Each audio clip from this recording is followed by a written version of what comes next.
Yolanda Tate, I would love to welcome you to the Art of Being Freed. I really appreciate you coming on to chat with me today. Thank you so much. It is a pleasure to be here. I mean, just to be in your presence. You know, we see each other on social media, in these social media streets and everything, and just your light, your positivity, and all that you bring into the world is just phenomenal. So I thank you, King, for allowing me to be here with you today. Awesome. I appreciate you. And likewise, right? And I feel like that's what kind of gravitates us towards one another. We each have this light that we're willing to share with the world, right? Willingly. And I love your consistency and how you show up, and you really lean into self-care, right? And that's an ingredient that's missing in a lot of people. You look at the just the whole hustle grind culture, always go, right? Nonstop, I never sleep, and people forget to take care of themselves. So I was hoping to have just a quick conversation with you today about balancing wellness with success, right? And, you know, I know you've experienced the challenges of balancing a successful career, right? Thank you for your service, by the way. When I was talking about this before we hit record, that it was Command Sergeant Major Yolanda Tate, right? So you've got a vast history here of just service. And I would like to just know, you know, being that you've experienced the challenges of balancing a successful career with, you know, personal wellness, can you share some key insights on just how to maintain harmony between your professional achievements, which sometimes can require you to go even harder once you've achieved it, and in your personal well-being? Like, how do you balance? So first, I want to say this, that when we think of success, the first thing we automatically equate it to is from a career standpoint. Success is more than your career. Success is everything that you do in life. We all try to be successful, whether it's in our relationships, whether it's dealing with our finances, whether it's dealing with our health and our wellness. So a lot of times when I talk to people about success, I try to get them out of the mindset of thinking that it's just professional, because it's more than that. We want to be successful in everything that we do. We want to have some level of excellence in the things that we do. Most people do. Let's put it that way. Most people do. And so for me, when it's talk about finding that balance, with balance, I also try to get people to understand it's not always 50-50. As long as you can come up to that 100 some kind of way, in some seasons, you may have to hustle and grind on your job, in your relationships, and it may be, you know, an 80-20, finding it between your professional and your personal. It may be 60-40. No matter what, you have to adapt to those seasons. But even if it's 80-20, that 20, you need to give it your all when it comes to your self-care, when it comes to your soul care. I like to say soul care, because a lot of people will be like, you know, when you say self, that just seems like that's being selfish or something like that. And self-care isn't about being selfish. It's really about taking care of that soul, because it starts from the inside out. And so when we talk about wellness, that's another thing. The first thing people think about wellness, they think about eating right, exercising, all of that. But wellness is way beyond that. I say wellness is freedom, because it's about your spiritual, your mental, your emotional, social, financial, everything. All those dimensions of wellness is so important to us, finding that balance. But most importantly, you said the key word, harmony, between our professional and our personal lives. Well, one thing I love that you said, you talked about the seasons. And when I talk about balance and harmony, another thing I like how you said it's not always 50-50, but eventually it does balance out in your favor if you're doing the right things with the right intention. And there might be a season of grind or hustle, but then there's also going to be a season of harvest, right? So it's like it does balance out. And I think if you have that perspective to understand that you may not get that immediate balance, but as long as you continue to sow the seeds that you need to sow, it's going to all come together for you. You know what I mean? So I really dug on that. When you talk about, so I was doing a lot of research. Obviously, when I mentioned Command Sergeant Major, right? But you also, I want to talk about Elevate to Wellness a little bit. And from what I gathered, it focuses on like the holistic well-being of women executives, correct? And business owners. So how do you help individuals who may be like overwhelmed to find the time to really prioritize their health and wellness? Well, that's every individual is different, but most of the time it always comes down to this, that a lot of people say that they lack motivation, but what they really lack is discipline.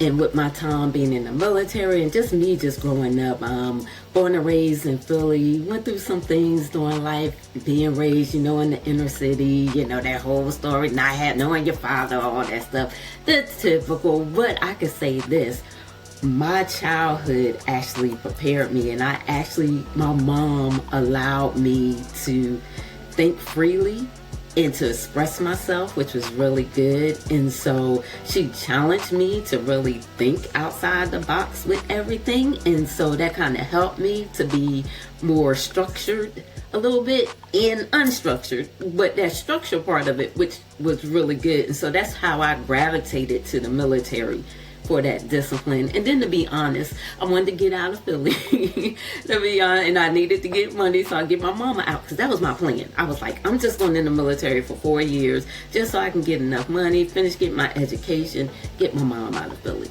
That 4 years turned to 10, that 10 turned to 15, 15 to 20, and then 29 years later, that's when I decided to retire out of the military, because it was just that structure and discipline was good for me. And so, coming to Elevate to Wellness and how this helps others. In the military, even as a senior ranking non-commissioned officer, I was struggling because, and most times, I was the only female, I was the only black female in a lot of spaces and environments. And so I didn't have anybody to talk to. And a lot of times for black women and men, we are those go-to. The go-to for our family, the go-to at work. Everybody relies on us. So we have to put on this facade like we got it all together. We got to be all hard and tough, like nothing don't bother us. And like I would go home and I would just break down. I mean, I would be to the point that I'm like, why am I like this? But I was really going through depression, and I didn't realize it because for so long I was being so strong for everybody else. And it wasn't until I actually talked to a therapist, and I'm going to be honest, because even for me, that was hard for me to go and talk to somebody, because I'm like, wait a minute, I'm always helping everybody else. Why I got to go talk to somebody? But I decided maybe I do need to go talk to somebody and see why I'm feeling this way. And a lot of it was because of those limiting beliefs that I had on myself. And I know people be like, I don't want to hear about limiting beliefs, but it's true. We do put things on ourselves that hold us back. And for me, I was a people pleaser. I was always saying yes, yes, yes. I never wanted to say no. I was just like, I can do it for you. And even if I did want to say no, it was just hard because I was like, you know what? They're going to come back to me anyway. But then I really found out why I was saying it. I was saying yes all the time because I was one of those people that I like to feel appreciated. And I feel like when I'm doing stuff for people, then I get that appreciation. But then I had to realize that's me. It has nothing to do with the other person. It's me. I have to realize that I am worthy. I am appreciated. I don't have to look or worry about what others think about me. And so I think for a lot of professionals, that's what we struggle with. A lot of times we don't have that community. We don't have anybody to talk to. We think that we're okay, but we don't realize that we do have some fears. We do have some beliefs that are holding us back. And so Elevate to Wellness is all about helping those busy professionals to slow down, to reduce that stress, to look within, stop worrying about what's on the outside and concentrate on what you need to do to be better on the inside. And when it comes to that self-care, to understand when you say no to somebody, you're really saying yes to yourself, and that's what it's all about. Wow, you're dropping some true wisdom today, and I appreciate it. Big takeaway. First of all, discipline is really tough. It's a tough habit to cultivate So I would like to get your thoughts on like someone who maybe lacks discipline, where's a place that they could start to build those good habits. And then also, I really love how you talked about, therapy. And I know for me, I'm typically like the only man of color in my role when I go, like specifically at work. And it kind of let me do my own thing, like, oh, he's got it, Free's got it, he's this and he's that. And then I find that I don't really have people to talk to either.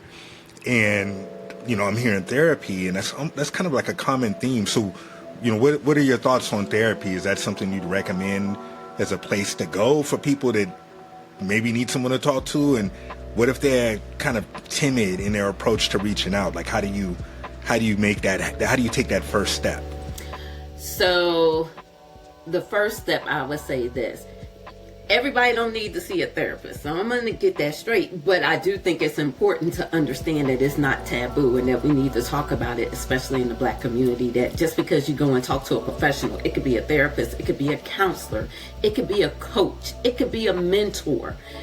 We need to have all four in our lives at some point to be able to help us out, because a lot of times when we try to go talk to like family or friends, they're not going to give you, sometimes they're not going to give you the real truth because they know you, they don't want to hurt you, they don't want to really, dig too deep into it. And then a lot of times we're not truthful to them either. It just seems like when you go and talk to somebody that you're not close with, you can kind of let your guard down. So that's why I tell everybody is to first really look within your community and your circle first to see if it's somebody that you trust to talk to.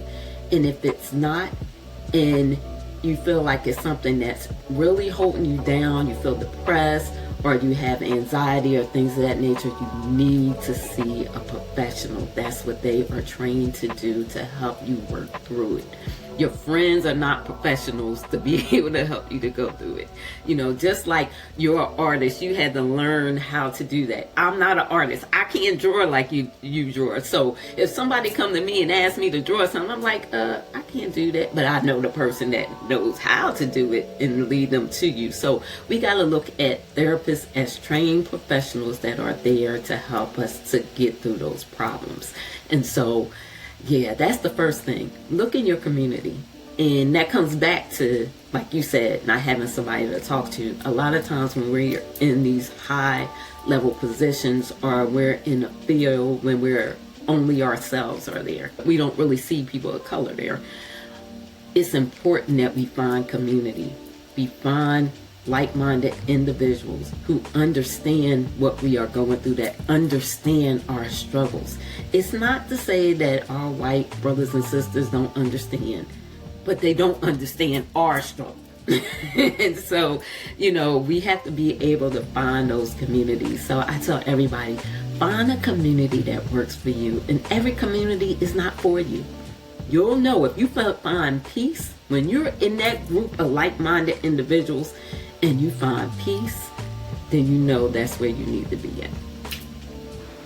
Beautiful. Well, I do have a question on being real. You talk about being real and setting limits. So how can, being yourself and setting boundaries just make you healthier and happier? First of all, people don't know themselves. You got to get to know yourself first. So that means you got to sit down with self. You got to do some self-reflection. That's why I'm always talking about mindfulness. And I know people are like, I'm tired of hearing that word, but it's so true because you have to be able to understand yourself. What's your desires? What's your needs? What do you want? If you don't know that, how can you express yourself or have meaningful relationships with others? That means you're putting on a facade all the time. Always, like everybody say, when you say, hey, how you doing? I'm doing fine. If you're not doing fine, say you're not doing fine. This is not a good day for me today. I need to sit down and chill because I got a lot of stuff that's on my mind. I've been learning how to say that because a lot of times I used to always be like, I'm fine. Ain't nothing wrong. I'm okay, girl. What's up with you? Instead of like telling the truth, it's okay. That's what being real is all about. In social media, people be like, you always so positive. I be like, no, I'm not. Yeah, I'm positive about 90% of the time, I'm not going to lie, but there's times that things get me down. But I also make sure that my circle I'm around, and I expose myself to positive things. That's like when you go on my timeline, like yourself, other people that I know, I'm always around people who have good energy, good vibes, because when you're around all that negativity, then that puts you in a whole different place. So you have to cultivate and know yourself first before you can do anything else. And that's the hard thing, getting to know self. When you say that's the hard thing, it certainly is, especially when there's so much influence around you from, the time you're aware. What's one thing you could do to start to get to know yourself? One takeaway I got so far is controlling your timeline, right? Like making sure that what you get into, what you log into, you've got some sort of control over what comes across based on who you follow. What's another, one or two things you can recommend where someone can begin the process of beginning to know themselves better? So I say this: stand in front of a mirror, look at yourself, and you say, I am my star player. What is it about me that makes me a star? You need to know your strengths, because your strengths are the things that's going to take you further. A lot of times we know in business, we talk about doing a SWOT analysis, strengths, weaknesses, opportunities, and threats. Yeah, your weaknesses, you need to know what they are. But when we're talking about being successful in business and life, if you surround yourself with people who can really help you to develop those weaknesses, then you'll be all right. But where you can move farther and know more about your true self is really cultivating those strengths that you have. So stand in front of a mirror, look yourself in the eye, and be like, who am I? And do that every single day so you feel comfortable being with self. That's one thing. The other thing is to sit down and journal. Get your thoughts out on paper, because you gotta be able to see it. So if you were feeling bad today, write down why you was feeling bad. What was your feeling? Don't hide from your feelings. That's another thing. We all hide from our feelings, and we think that it's bad to show emotion because we gotta be so tough and hard all the time. But it's okay. Get those emotions out on paper. Find out what's your triggers. What makes you want to act a certain way? What holds you back? The other thing is, I always say, start off small when doing these things. That comes back to discipline. You can't just cold turkey just drop something. It's not going to work. You know how people say, well, I want to lose 20 pounds in like 30 days, and they cut out all this stuff, but then they go right back to it. That's because you didn't have a strategy, you didn't have a plan so that you can stay consistent and disciplined over time. So start off small. Maybe you do that self-reflection in the mirror for 2 minutes starting out. Then it goes to 5 minutes. Then it goes to 10 minutes where you feel comfortable. Same thing with meditating.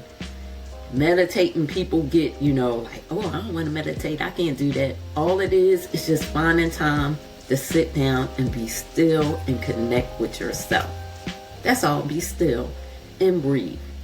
And so meditation, breathing, self-reflection, journaling, find out what works for you, because what works for me may not work for you, but there's so many different mindfulness techniques and things that you can do to help you to really understand self.